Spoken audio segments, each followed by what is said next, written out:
আজ আমরা উপপাদ্যের প্রয়োগ অর্থাৎ অ্যাপ্লিকেশন অফ থিওরেম নিয়ে আলোচনা করব।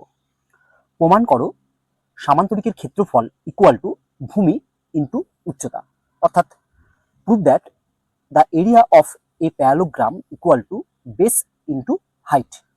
চলো আমরা এই প্রয়োগটির প্রমাণ করে ফেলি। প্রথমে আমরা বিবৃতিটি লিখে ফেলবো। বিবৃতি মানে যে প্রশ্নটি দেওয়া ছিল সেটি, সামান্তরিকের ক্ষেত্রফল ইকুয়াল টু ভূমি ইন্টু উচ্চতা। ঠিক আছে, বিবৃতির ক্ষেত্রে তোমরা মনে রাখবে প্রমাণ করো এটি লিখবে না, প্রমাণ করোটি বাদ দিয়ে যেটি আছে সেটি লিখবে। মানে প্রশ্নে প্রমাণ করো বলে দেওয়া আছে, দেখবে সামান্তরিকের ক্ষেত্রফল ইকুয়াল টু ভূমি ইন্টু উচ্চতা। আমরা প্রমাণ করোটি বাদ দিয়ে বাকি যে অংশটুকু অর্থাৎ সামান্তরিকের ক্ষেত্রফল ইকুয়াল টু ভূমি ইন্টু উচ্চতা এইটি বিবৃতিতে লিখব। নেক্সট আমরা একটি সামান্তরিক অঙ্কন করব।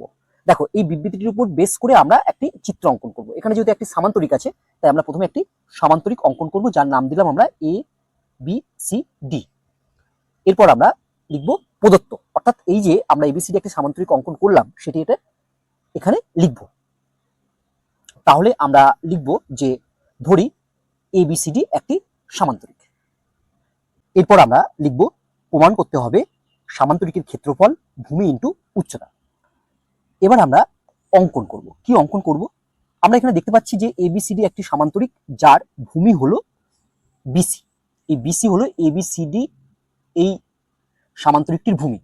আমরা এই ভূমি বিসি কে নিয়ে একটি আয়তক্ষেত্র অঙ্কন করব। ঠিক আছে, ভূমি বিসি কে নিয়ে আমরা একটি আয়তক্ষেত্র অঙ্কন করব। তার জন্য প্রথমে আমরা এই বি বিন্দু থেকে একটি পারপেন্ডিকুলার বা লম্ব অঙ্কন করলাম। এরপর আমরা এই সি বিন্দু থেকে আরেকটি পারপেন্ডিকুলার বা লম্ব অঙ্কন করলাম। তারপর আমরা এই ডি এ কে বাড়িয়ে দিলাম, অর্থাৎ ডি এ কে বাড়ালাম। তাহলে আমরা দেখতে পাচ্ছি যে আয়তক্ষেত্রটি ডিএ কে যে একটি বিন্দুতে ছেদ করেছে এবং বর্ধিত ডিএ কে আরেকটি বিন্দুতে ছেদ করেছে। এই বিন্দু দুটোর আমরা নাম দিলাম ই এবং এফ। তাহলে এবার আমরা লিখে ফেলি অঙ্কন।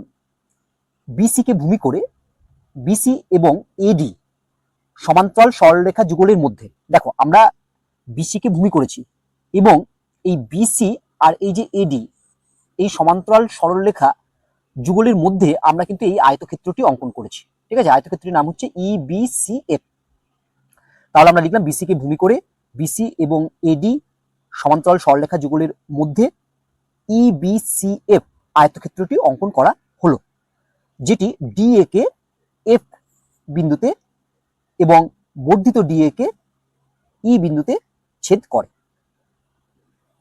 এরপর আমরা প্রমাণ করব। চলো আমরা নেক্সট পেজে যাই। আমরা প্রথমে ছবিটি এই পেজে অঙ্কন করে নিলাম। প্রমাণ। দেখো চিত্রে আমরা দেখতে পাচ্ছি এ বি সি ডি এই সামান্তরিকটির ভূমি হচ্ছে বিসি, আবার ই বি সি এফ এই আয়তক্ষেত্রটির ভূমিও বিসি, অর্থাৎ সামান্তরিক এবং আয়তক্ষেত্র উভয়ের ভূমি হচ্ছে বিসি। আবার আমরা জানি আয়তক্ষেত্র হলো এক প্রকারের সামান্তরিক। তাহলে আমরা লিখতে পারি সামান্তরিক এ বি সি ডি এবং আয়তক্ষেত্র ই বি সি এফ এর একই ভূমি, অর্থাৎ উভয়ের ভূমি হচ্ছে আমার বিসি। তাহলে আমরা লিখছি একই ভূমি হচ্ছে বিসি।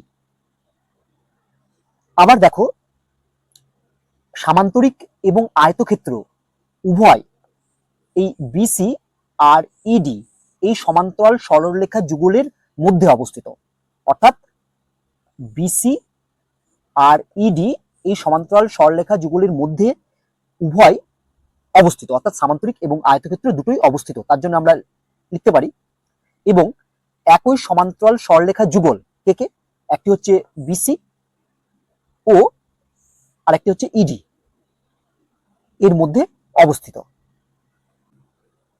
তাহলে আমরা লিখতে পারবো অতএব এবিসিডি সামান্তরিকের ক্ষেত্রফল ইকুয়াল টু ইবিসিএফ আয়তক্ষেত্রের ক্ষেত্রফল। কেন আমরা এটা লিখতে পারলাম? কারণ আয়তক্ষেত্র এবং সামান্তরিকটির ভূমি হচ্ছে একই বিসি এবং তারা একই সমান্তরাল সরলরেখা যুগল বিসি এবং ইডি এর মধ্যে অবস্থিত। তাই আমরা লিখতে পারলাম যে এবিসিডি সামান্তরিকের ক্ষেত্রফল ইকুয়াল টু ইবিসিএফ আয়তক্ষেত্রের ক্ষেত্রফল। ইকুয়াল টু আমরা কি লিখতে পারবো?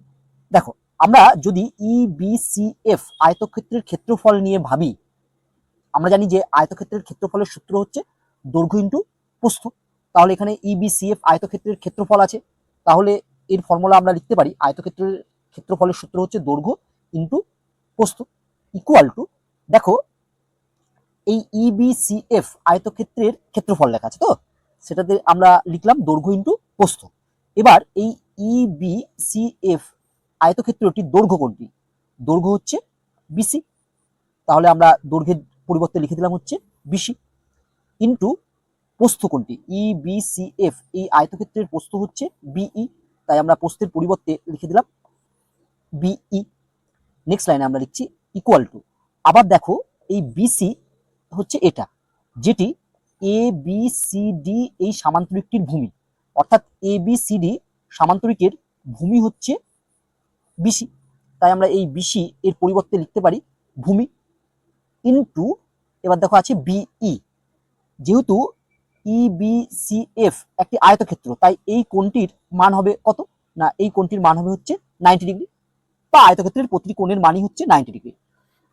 এবার দেখো এই ABCD এই সামান্তরিকের এই DA বাহুকে E পর্যন্ত বাড়ানো হয়েছে, এবং এই B বিন্দু থেকে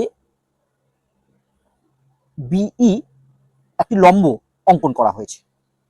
তাহলে আমরা বলতে পারি কি, এই BE হলো ABCD সামান্তরিকটির উচ্চতা। অর্থাৎ দেখো ABCD সামান্তরিকের একটি শীর্ষবিন্দু হচ্ছে B, এবং সেই শীর্ষবিন্দু থেকে বিপরীত বাহুর উপর একটি লম্ব অঙ্কন করা হয়েছে, ঠিক আছে। এবার এখানে ABCD সামান্তরিকের বাহু হচ্ছে AD, যেহেতু এই লম্বটি AD বাহুর উপর পড়ছে না, তাই তখন কি করা হয়, তখন এই DA বাহুকে একটু বাড়ানো হয়। তাহলে যেহেতু আমি B বিন্দু থেকে বর্ধিত DA বাহুর উপর BE লম্ব অঙ্কন করেছি, তাই এই BE হলো সামান্তরিকটির উচ্চতা, তাই BE এর পরিবর্তে আমরা লিখতে পারবো উচ্চতা, তাই আমরা লিখছি ভূমি ইন্টু উচ্চতা। তাহলে দেখো আমাদের প্রমাণ হয়ে গেল ABCD সামান্তরিকের ক্ষেত্রফল ইকুয়াল টু ভূমি ইন্টু উচ্চতা। তাহলে ফাইনালি আমরা লিখতে পারি অতএব সামান্তরিকের ক্ষেত্রফল ইকুয়াল টু ভূমি ইন্টু উচ্চতা।